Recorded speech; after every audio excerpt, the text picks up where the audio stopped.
The Girl King is a 2015 historical drama film about Queen Christina of Sweden, who inherited the crown in 1632 as a child, but ruled from 1644 to 1654. She abdicated after converting to Catholicism and for refusing to marry. She was one of the most educated women in Europe in 1600s because she was interested in learning about philosophy, about humanities, religion, and so forth.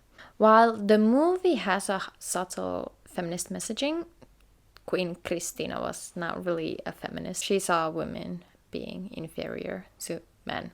So this movie explores her love for philosophy, humanities, and religion, the 30-year war that was going on in Europe at the time, and how she viewed being a woman whilst being more masculine, considered masculine at the time, and additionally her relationship with Countess Ebba Sparre.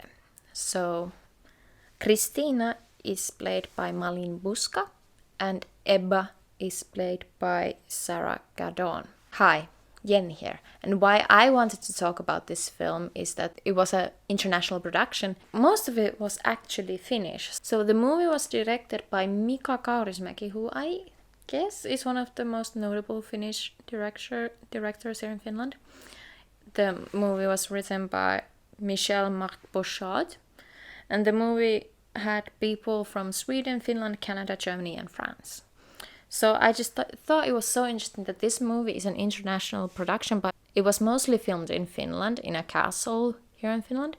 It has many Finnish actors, but it's in English, which I just think is interesting, and I do applaud for actors acting in their second language. But it's also like really interesting to me that there's this Finnish movie, international production, but a Finnish movie that's in English and can be viewed by basically anyone who knows English. I wanted to share 5 things that I liked about this movie.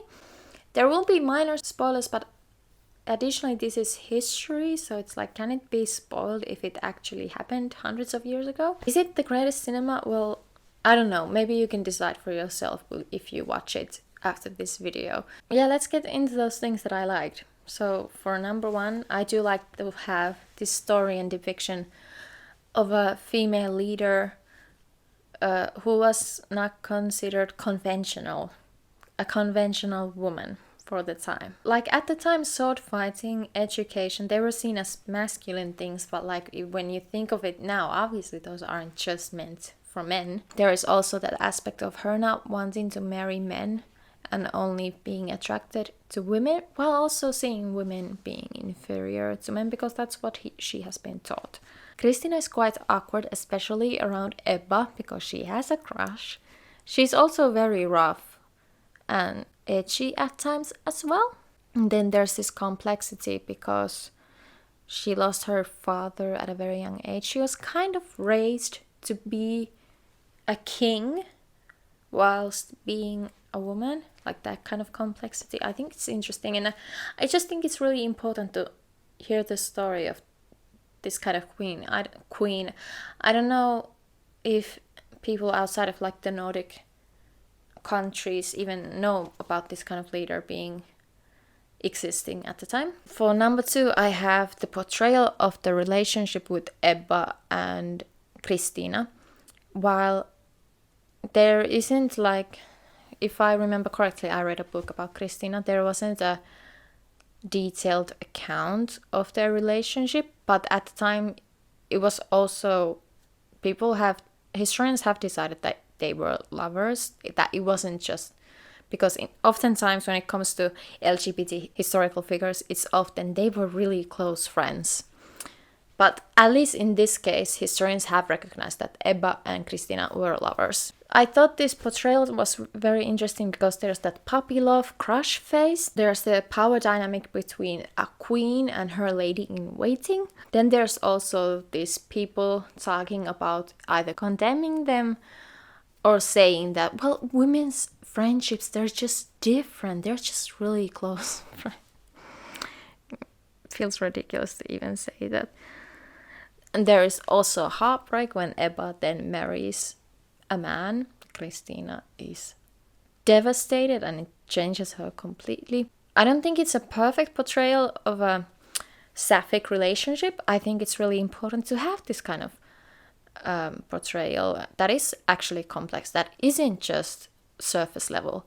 There is one scene that kind of implied that passion and women loving women is sinful and a bit demonic, but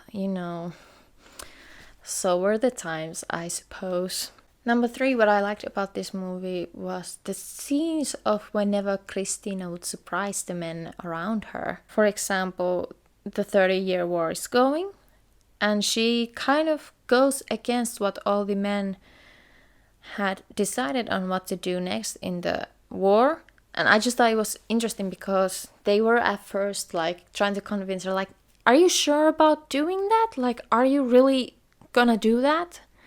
But then eventually they were like, okay, let's do what Queen Christina says. And I just think that's really interesting. Another great scene, and this might be a bit of a spoiler, but basically Christina's cousin Charles X Gustav wants to marry her so that he would become a king. What does Christina do? She makes him her son. And this actually happened. She made him her heir instead of marrying him because she did not want to be married. I think that's such a power move, that instead of saying that I want to be your wife, she made him her son. And it's so like delicious and so dramatic and everything that. Number 4, I like the discussion of faith here. Was really strong pressure to be Lutheran. I don't know exactly, but I think all Nordic countries, especially like Finland and Sweden, are mostly Lutheran, although we have become more secular as the time goes. Christina didn't necessarily agree with Luther and questioned him a lot in the movie. And as I said in the beginning, she then converted into Catholicism. And it was a huge scandal, which I just think is so interesting. Like, they're all Christianity, like, what? I thought it was really interesting to have these conversations, and I feel like they could have delved even more into the conversation about religion and how important it is for a leader, for a country, and so on. And then number 5, I have this scene where Christina is kind of thinking about abdication and so on. She says, "Renounce everything I am to be what I want to be." And I just think that's a really powerful moment that really concludes well what happened to Christina, because that's what she did. She gave up her crown. She gave up her life in Sweden completely. She had spent 10 years bringing greatest scientists in Sweden and bringing books and bringing humanities and all kinds of philosophers and so on to Sweden. She wanted to make Sweden the Athens of the North. And then after 10 years, she just decided that she has to give it all up. I just thought it was a very strong description of Christina. Is it greatest cinema? Well, in my humble opinion, I don't think it's bad, but I think I'd give it 6 out of 10. It's a historical fiction period drama, I suppose, and it has its good moments, as I just listed, but it's also a bit lacking, in my opinion. I think it could have been better. As mentioned in the beginning, I wanted to talk about this movie because it's so rare to have a production that is international but mostly Finnish, and it's in English, so I just think that's a really interesting thing to have. Also because we don't often get films about historical figures who were LGBTQ+. And I just think while it's not a perfect portrayal, it's still a portrayal of a complex, sapphic, queer relationship. And it still had depth to it. It was actually like looked into deeper, and it was about how Christina felt as a human. I just thought it was interesting portrayal. Now, if you want to watch this movie yourself, I do want to give a warning. There are some a bit like gross and kind of graphic scenes in it, so prepare for that. I also do recommend reading about Christina if you want to, unless you wanted to give it a surprise. I personally read Peter Englund's book about Christina before watching the movie. It was in Finnish. I don't know if it's available in English, but even just a little bit of reading about Christina to understand the movie better. Okay, so I hope my rambling made some sense. I hope you enjoyed this video. Let me know if you decide to watch this film, and I hope I see you in the next one. Bye!